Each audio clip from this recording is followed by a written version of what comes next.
Welcome back to the channel. Today we are talking about Palantir Technologies, ticker PLTR, for the second quarter 2026.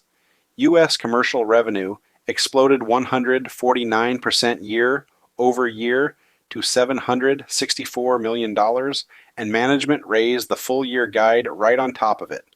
We are doing this video in two parts. First, I'll grade the report, then walk you through how I'd trade it.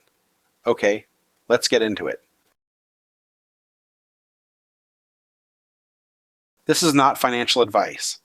Everything in this video is just my own opinion for educational purposes only. Trading involves risk, and your results may vary. So on the headline, revenue came in 6.87% ahead of estimates at $1.935 billion. That's a 93% jump year over year, and growth actually accelerated from last quarter, which almost never happens at this scale. And EPS beat by 24%. When revenue and earnings both come in this hot, it usually means the operating leverage is real, not just a one-time expense timing thing. So on the beat itself, this earns a B. It's a solid double-digit EPS surprise on top of a clean revenue beat, and the size is meaningful without being one of those 100% monsters. And on consistency, this earns an A. Palantir has been beating quarter after quarter, and the surprises are the kind you can actually count on going into the print. Let's talk about the positives from the report. Revenue grew 93% year over year to $1.935 billion. And U.S. commercial revenue exploded 149% to $764 million. At this size, growth like that is almost unheard of. And the backlog tells you the growth isn't slowing. U.S. commercial remaining deal value. That's the contracted revenue waiting to be recognized. Hit $6.238 billion, up 124% year over year. That's multi-quarter visibility already locked in. On top of that, the profitability is genuinely rare.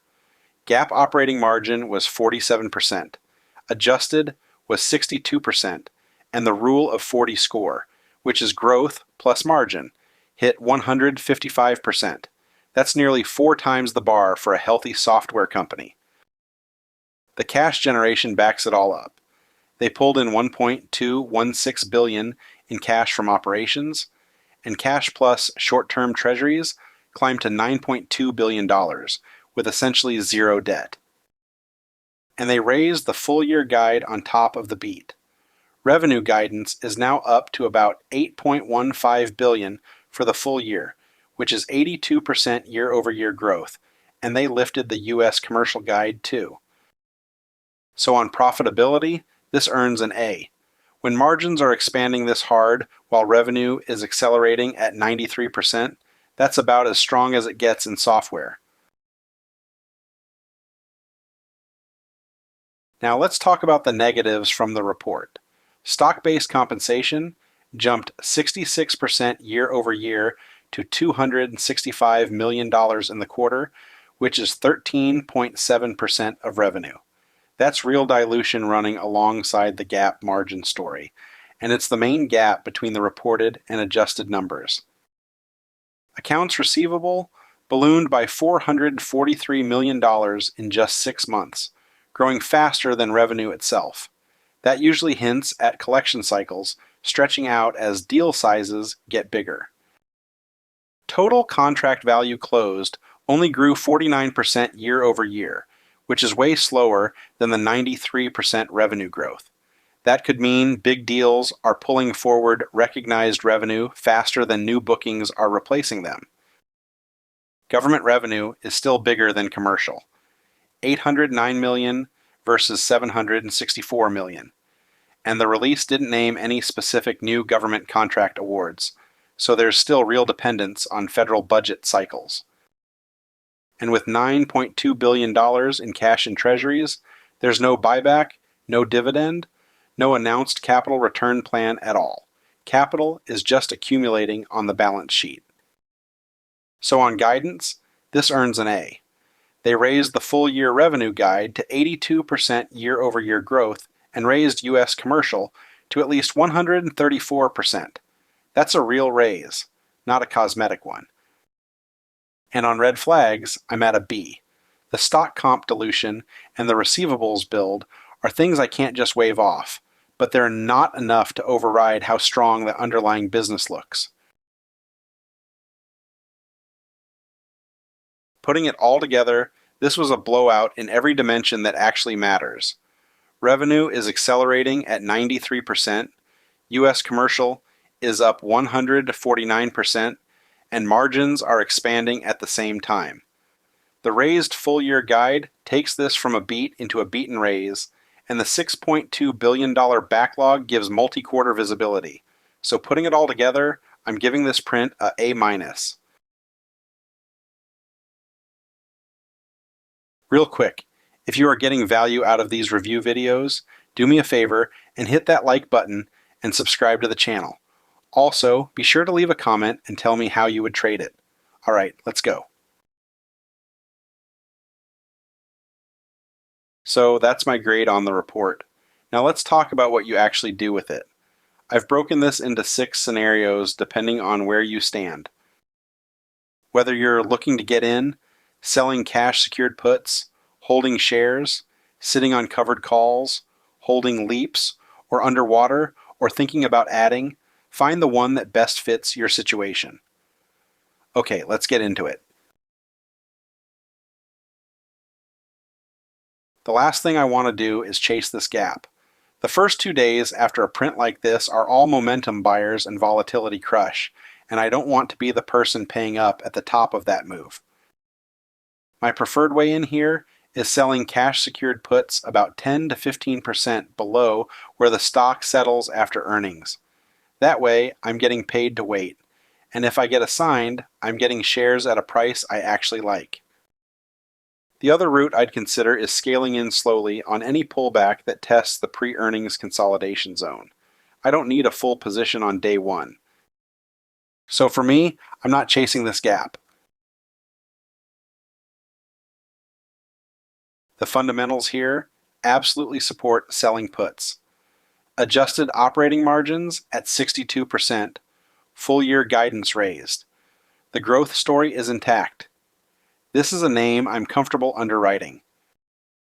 But implied volatility is going to crush hard in the 3 to 5 days after the release. If I sell puts too early, I'm not getting paid enough for the risk. Waiting for IV to stabilize gives me a much better premium relative to the risk I'm taking. My strike floor sits near the pre-earning support zone, a level where I'd genuinely be happy to own shares. I only sell strikes closer to the current price if I'd truly welcome assignment given that raised $3.424 billion U.S. commercial outlook. So on my puts, I wait for IV to settle.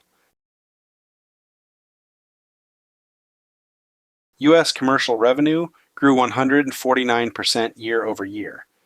That is the core of the bull thesis, and it just got confirmed in the biggest way.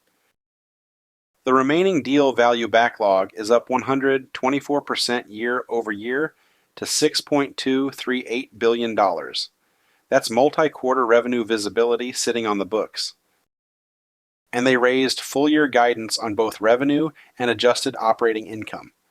There is nothing in this release that would make me want to exit a well-sized position. I might trim only if the move has thrown my sizing out of balance.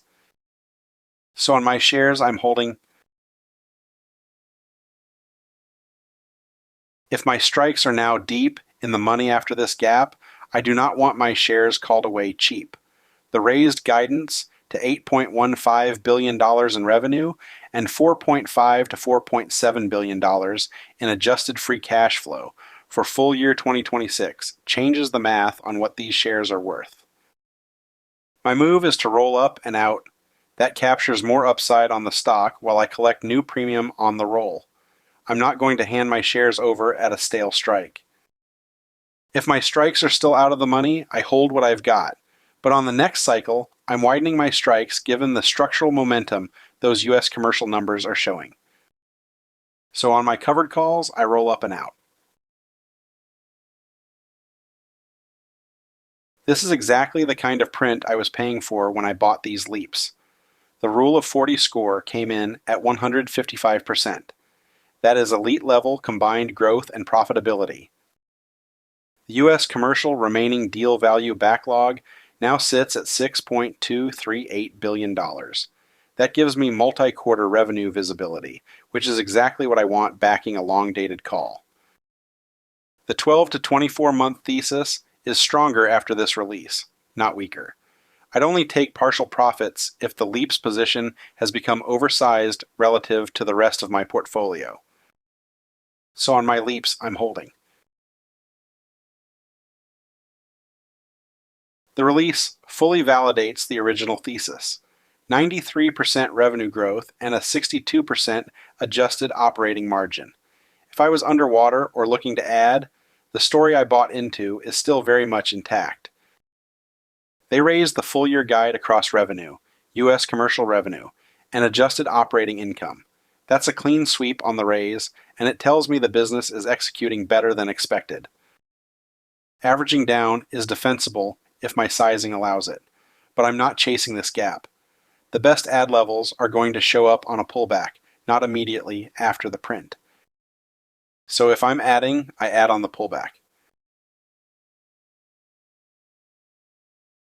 Bottom line, this print earns an A- from me. The U.S. commercial numbers finally validate the bull thesis that's been the case for years, and the raised guide means the growth story keeps running into next year. Thanks for watching, and I'll see you on the next one.